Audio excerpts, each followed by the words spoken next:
ЛТР каналында жаңылыктар маалымат кызматы, студияда мен Кубат Кубанычбек уулу, саламатсыздарбы. Эсеп палатасы Улуттук тарых музейин оңдоп түзөөгө кеткен каражатка аудит жүргүздү. Мекеме тараткан маалыматка караганда музейди оңдоп түзөөгө жана долбоорлоого иштин көлөмү, суммасы жана ишти бүтүрүү мөөнөтү белгиленбей туруп жалдануучу компания тандалып алынган. Ошондой эле сметалык долбоору түзүлгөн эмес. Музейдин бекитилген концепциясына ылайык 562 миңден ашык еврога жабдуу алынып келинген. Ал Кыргызстандын рыногундагы ошондой эле жабдууга караганда 3,8 миллион сомго кымбат болгон. Ишти кабыл алуу вактысында анын наркы 68,9 миллион сомду түзгөн. Улуттук тарых музейдеги коррупция тууралуу былтыр майда Атамекен фракциясы айтып чыккан. Көп өтпөй УКМК музейди реконструкциялоо боюнча бюджеттин каражатты туура эмес жана максатсыз пайдалануу тууралуу текшерүү жүргүзүп, кылмыш ишин козгогон. Башкы прокуратуранын маалыматына караганда, бул долбоорду ишке ашырууда Сапар Исаковдун жана башка жетекчилердин коррупциялык аракеттеринин жана тийиштүү көзөмөлдүн жоктугунун натыйжасында мамлекеттик бюджет 101,6 миллион сом зыян тарткан. Интернет булактарында чуу жараткан КТ Mobile ЖЧКсынын кызматкерлеринин маянасы тууралуу маалымат чындыкка дал келбейт.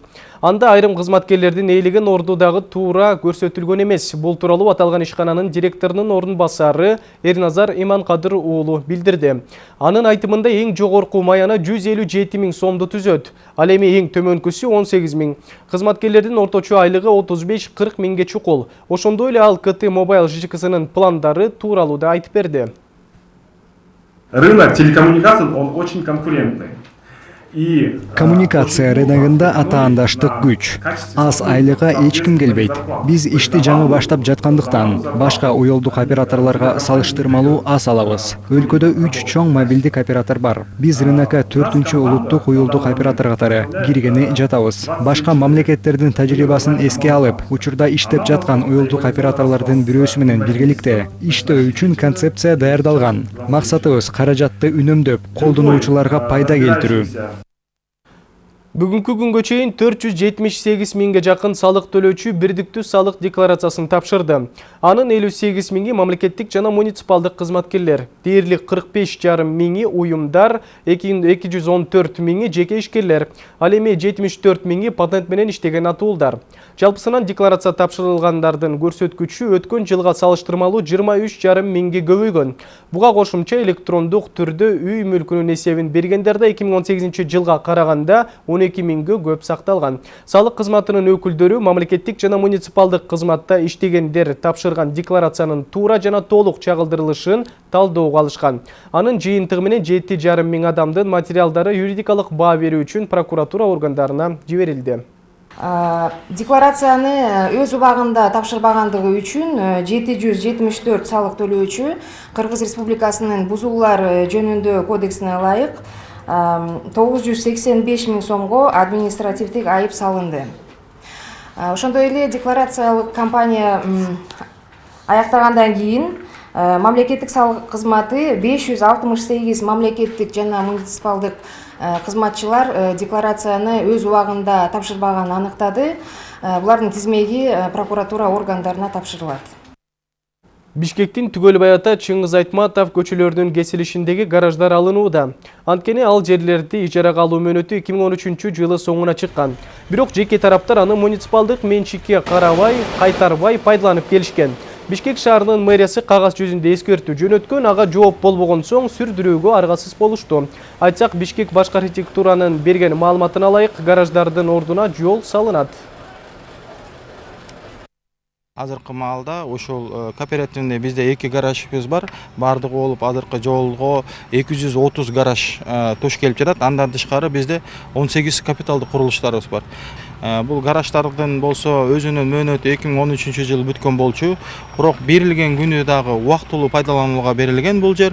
Бишкек архитектуранын генералдык план боюнча бул жерге келечекте жол салыныш керек болчу. Азыркы маалда ушул жол салынуу боюнча иш чаралар жүрүп жатат.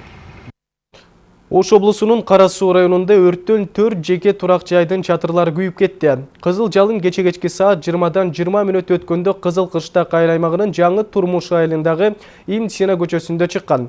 Алгач бир үйдө тутанган өрт жалындап катар жайгашкан үйлөрдүн чатырларын каптаган. Бул тууралуу ӨКМдин куткаруучулары кабарлады. Ыкчам күчтөрдүн көмөгү менен өрт 1 сааттан ашык убакытта чектүүгө алынып, кийин толук өчүрүлгөн. Өрттүн чыгуусуна электр чубалгыларын туура эмес колдонууда эреже бузулуп, электр зымдарынын кыска туташуусунан келип чыкканы болжолдонууда.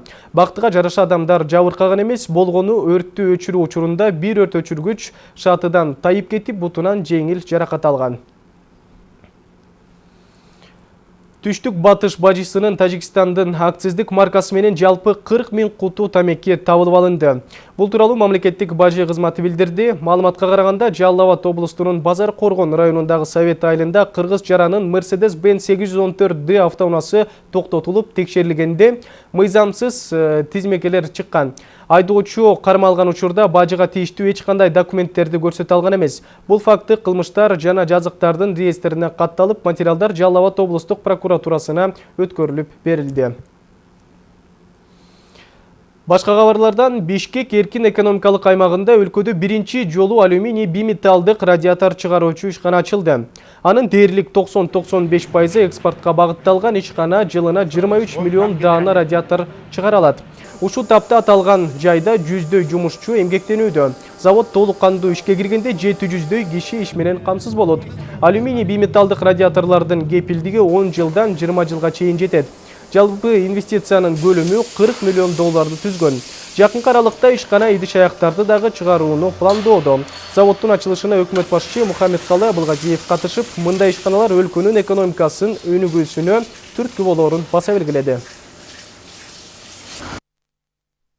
Бүгүнкү мына ачыла турган ишканаларга окшогон ишканаларга басым жасашыбыз керек.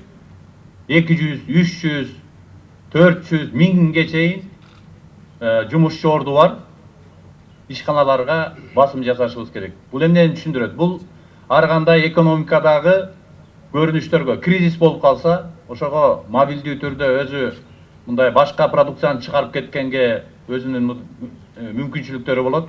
Мына ушундай ишканаларга биз абдан чоң көңүл бөлүшүбүз керек. Мына бүгүнкү чыгып аткан продукция өзү азыркы биздин кошуналарда, кошуна мамлекеттерде чыга элек жаңы технологиядагы жаңы продукция болуп атат.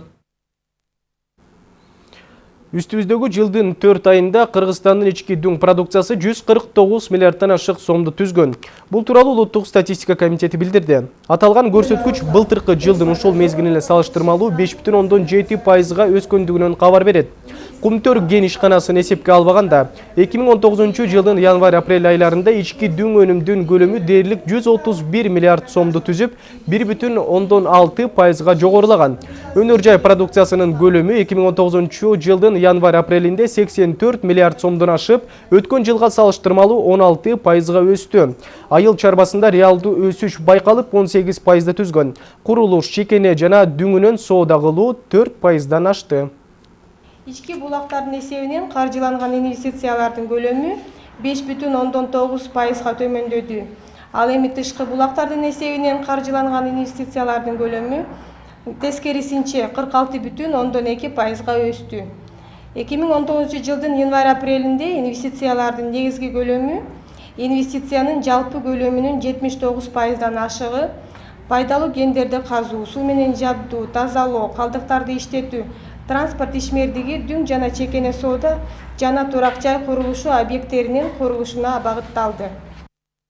Өлкөдө азык-түлүк коопсуздугун жакшыртуу маселеси талкууланды. Жыйындын жүрүшүндө 2019-2023 жылдар аралыгында азык-түлүк коопсуздугу жана сапатын жакшыртуу программасы сунушталды.